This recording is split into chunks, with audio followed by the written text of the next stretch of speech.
A suicide bomber detonates his explosives inside the Saxafi hotel in Mogadishu. Outside, a car is on fire.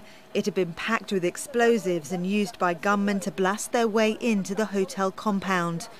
They then stormed the hotel itself. Somali soldiers were called in to recapture the hotel. It's clear, if you look back at events in Somalia over the past 6 months, that al-Shabaab still has the capability to organize major terrorist attacks in the capital. It's unfortunate that these terrorist attacks still occur sporadically. Overall, the government's forces are clearly in the offensive and have the momentum. The Saxafi hotel is popular with Somali politicians. At least one current and one former member of parliament are among the dead. Senior government officials and a journalist were also killed.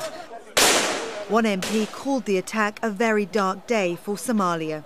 Al-Shabaab, which operates in Somalia and neighbouring countries, has claimed responsibility.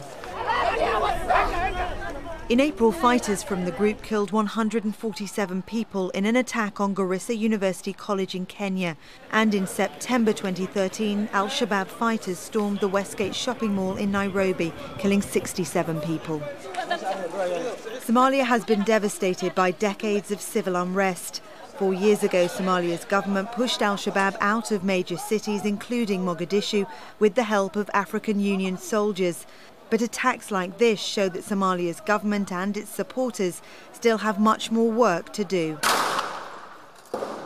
Victoria Gatenby, Al Jazeera.